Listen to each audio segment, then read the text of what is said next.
Olá, bem-vindos aqui a mais um vídeo do nosso canal Cidadania SA. Hoje, sábado, 9 de agosto de 2025. Eu trouxe aqui para vocês as notícias de ontem, estou trazendo as notícias de ontem. O que o Hugo Mota vai fazer com aquele bando de baderneiro que tomou o Congresso? Por que eles estão tão interessados em que acabe o fórum privilegiado? E Europa pressionando Israel para acabar com o genocídio em Gaza. Vamos lá. Vamos começar com o que o Hugo Mota fez. Tem duas matérias aqui sobre isso. Hugo Mota indica afastamento de 14 deputados por motim no Congresso. Matéria essa primeira do Elton Máximo da Agência Brasil. Então ele enviou à Corregedoria da Casa os pedidos de afastamento por até 6 meses de 14 deputados da oposição que participaram do motim no Congresso Nacional e de uma deputada acusada de agressão. Essa daqui é pra lascar, essa da deputada, tá? Vocês vão entender. As medidas agora precisam ser votadas pelo Conselho de Ética da Casa.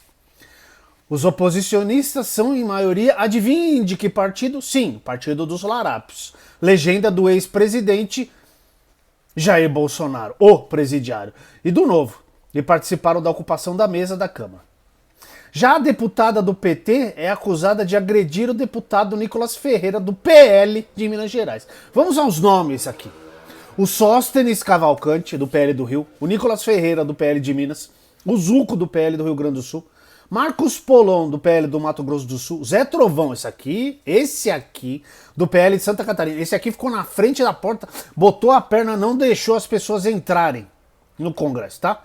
A Júlia Zanata, aquela criatura desprezível que usou a bebê de 4 meses como proteção para não ser retirada da mesa, do PL de Santa Catarina. O Marcel Van Hatten, do Novo do Rio Grande do Sul. O Bilinski, do PL de São Paulo. Esse Bilinski, inclusive, agrediu o Guga Noblar.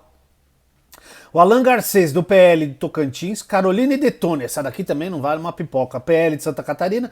O Feliciano, do PL de São Paulo. A Bia Kisses, do PL do Distrito Federal.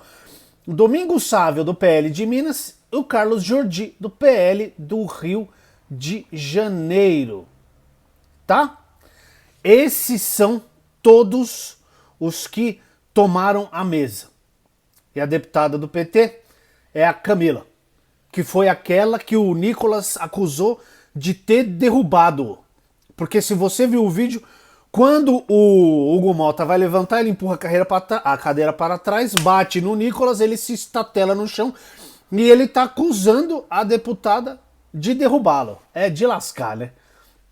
A decisão foi tomada pela mesa diretora da Câmara após uma reunião na tarde de ontem, sexta-feira, dia 8. Tá? Após passarem pela corregedoria, onde as imagens serão analisadas, os processos voltarão à mesa diretora para então irem ao Conselho de Ética. Tá bom para vocês? Aí aqui na matéria tem a defesa dos envolvidos e tal. Eu não vou ler tudo isso aqui não. Tá? A Camila Jara, do PT, que é acusada de empurrar o Nicolas. Ele colocou ela lá no meio para não ficar chato e o nego não ficar falando, mas você tá só da oposição. Ela não fez nada. Nada, tá? Ela não fez nada, é só ver os vídeos. Ela não fez nada. E aí tem outra matéria aqui do Luiz Felipe Barbieri, que é do G1, também falando sobre esses deputados que foram enviados aí pelo Hugo Mota. Aliás, Hugo Mota, que é um zero à esquerda, a gente fala sempre aqui no canal, ele é um nada, ele é frouxo, ele quer agradar todo mundo, não consegue agradar ninguém. E ele vai manter o acordo costurado pelo Arthur Lira para que os caras desocupassem a mesa. Eles costuraram um acordo que é está sendo chamado de PEC da proteção dos congressistas. É isso. O que é? É sobre o foro privilegiado. A oposição quer nova mudança nas regras. Matéria da Marcela Cunha aqui do G1. A oposição retomou a mobilização em torno da proposta de emenda à Constituição, a PEC, que acaba com o foro privilegiado para autoridades em crimes comuns. Uma das propostas sobre o tema que pode ser votada é uma PEC que já tem a tramitação no Congresso bastante adiantada. Foi aprovada pelo Senado Federal e está pronta para votação no plenário da Câmara desde 2018. Agora você me pergunta, você não tem obrigação de saber disso, né? O que é o foro privilegiado? É um direito garantido pela Constituição Federal para que certas autoridades públicas sejam julgadas diretamente por tribunais superiores, em vez da primeira instância da Justiça. É justamente para evitar que seja julgado na comarca do sujeito, com um juiz que não goste dele ou goste dele e acabe sendo influenciado na decisão. Caso a PEC seja aprovada, o STF perde a competência para julgar casos que envolvem autoridades em delitos como roubo, lavagem de dinheiro e corrupção. Com isso, eles seriam julgados pela primeira instância do judiciário do local em que cometeram o crime. O foro tira os processos dessas instâncias para, entre outras coisas, evitar pressões das autoridades investigadas sobre juízes, visto o poder de influência que podem exercer. Um exemplo bem simples. O Nicolas Ferreira desviou dinheiro. Tá. Ele é de Minas Gerais, deputado federal, um dos mais votados. Assim, com o Zema, que é governador de Minas. Se o foro cai, o Nicolas, se ele tiver desviado dinheiro lá em Minas, ele vai ser julgado lá em Minas por um juiz que talvez possa ser influenciado pelo governador do estado. Sendo que hoje, se ele tiver metido a mão em emendas parlamentares, ele vai ser julgado pelo STF. Não pelo Alexandre de Moraes, pode ser por qualquer um dos outros ministros. É um sorteio isso aí. Ok? Ele vai ser investigado pela Polícia Federal e julgado pelo STF. É por isso que eles querem tirar isso aí. Mas tem mais coisa aqui. Tem mais coisa enrolada aqui. Atualmente são julgados pelo STF quem? Presidente, vice-presidente, ministros, senadores, deputados federais, integrantes dos tribunais superiores, do Tribunal de Contas da União e embaixadores. Então, deputados federais e senadores. Deputados federais e senadores. É isso aqui. A proposta revoga ainda um trecho da Constituição que prevê que deputados e senadores serão submetidos a julgamento perante o STF desde a sua diplomação.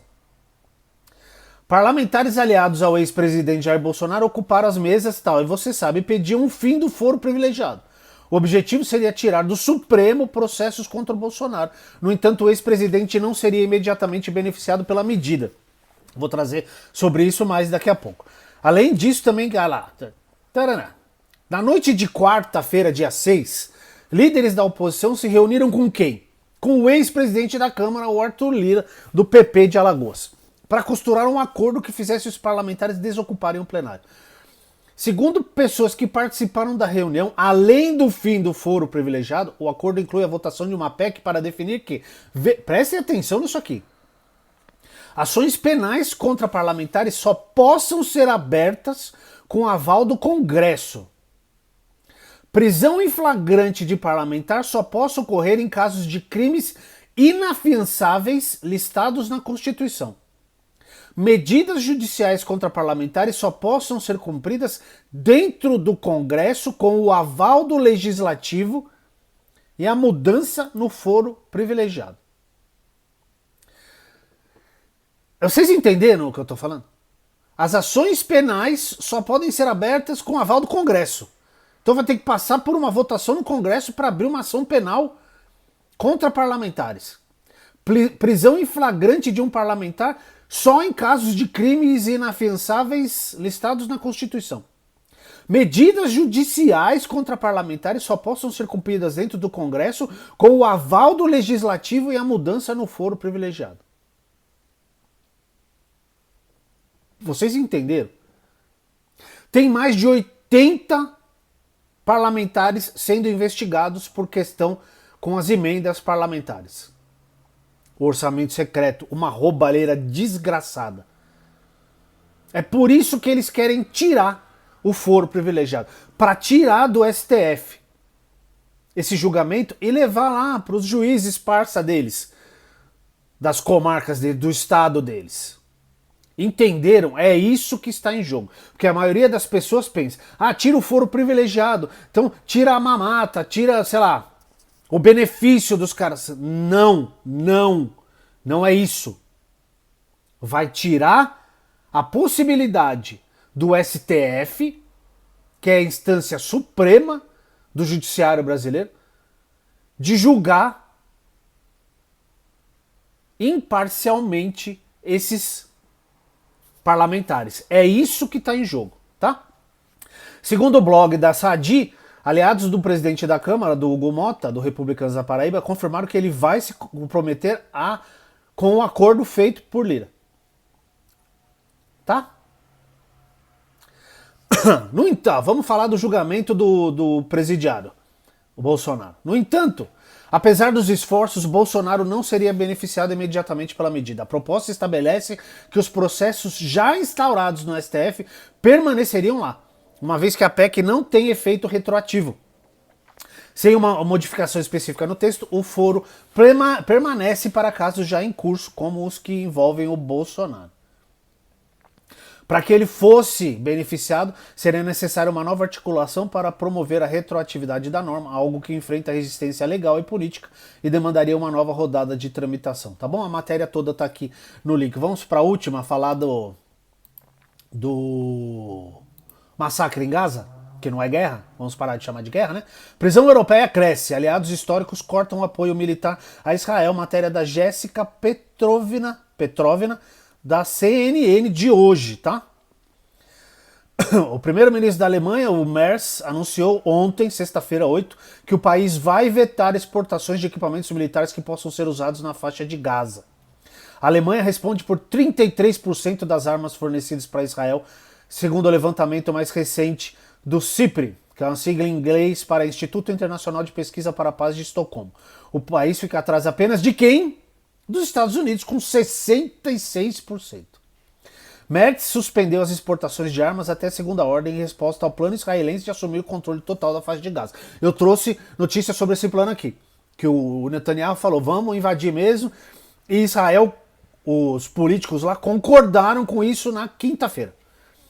O chanceler alemão afirmou que Israel tem o direito de desarmar o Hamas e buscar a libertação dos reféns, mas que é difícil ver como esses objetivos podem ser alcançados com a expansão da ofensiva. O Netanyahu respondeu acusando a Alemanha de, aspas, recompensar o terrorismo do Hamas com o embargo de armas a Israel. Para Mohamed Sherrada, analista político de Gaza e pesquisador do programa do Conselho Europeu de Relações Exteriores para o Oriente Médio, a mudança de posicionamento na Europa é sem precedentes, mesmo que em grande medida simbólica. Israel tornou impossível que os aliados europeus continuem defendendo o país, com líderes israelenses dizendo que não permitirão a entrada de comida ou água em Gaza, ou que destruirão todos os edifícios restantes. Já não tem mais nada em pé quase lá, tá? Tem milhares de caminhões esperando para entrar em Gaza e Israel não permite. Para evitar que sumam os palestinos, precisava entrar entre 400 e 500 caminhões por dia de ajuda humanitária em Gaza. E não entra. Acho que está entrando 40 por dia. É ridículo. A pressão sobre Israel cresce desde que o Netanyahu, o genocida, sugeriu essa semana que pretendia assumir o controle total de Gaza, como eu disse. Diante da repercussão, Netanyahu recuou. Não vamos ocupar, vamos liberar Gaza do Hamas. Para com isso que não cola mais, filho. Isso não cola mais. Não é uma guerra, é um extermínio de um povo que está acontecendo lá. Reconhecimento do Estado da Palestina. Aliado histórico de Israel, a França pretende reconhecer o Estado da Palestina na Assembleia Geral da ONU em setembro. Se ainda existir Palestina até lá, né, querido? O primeiro-ministro israelense tem insistido que reconhecer a independência da Palestina seria recompensar o Hamas. O movimento da França foi seguido pelo Reino Unido, outro aliado histórico que pretende reconhecer a Palestina, caso Israel não adote medidas concretas para conter a crise humanitária em Gaza. Portugal também iniciou o processo para o reconhecimento da Palestina. Já a Alemanha defende a solução de 2 estados, mas tem resistido a reconhecer o Estado palestino, mas pelo menos parou de enviar armas lá, como a gente trouxe aqui no começo da matéria. O Mohamed Sherrada, cara aí, o analista, diz que o movimento europeu tem sido lento e em grande parte simbólico. O que Israel teme é que essas declarações simbólicas se transformem em medidas punitivas concretas. Esse é o ponto. A Europa é o maior parceiro comercial de Israel. Eles podem facilmente desligar esse interruptor, proibir venda de armas, suspender relações comerciais, rever termos de comércio. Tudo isso teria um impacto negativo. Se tivermos mais e mais países europeus tomando essas medidas simbólicas, isso pode gerar um efeito dominó. A Eslovênia, dentro do bloco europeu, se tornou esta semana o primeiro país a banir qualquer tipo de comércio de armas com Israel. A União Europeia tem feito duras críticas à ofensiva na faixa de Gaza e ao bloqueio da ajuda humanitária, sugerindo que Israel teria violado direitos humanos e avalia como agir. Teria violado? Não, violou, tá matando um povo. Tá? Está matando o povo. De onde vêm as armas de Israel?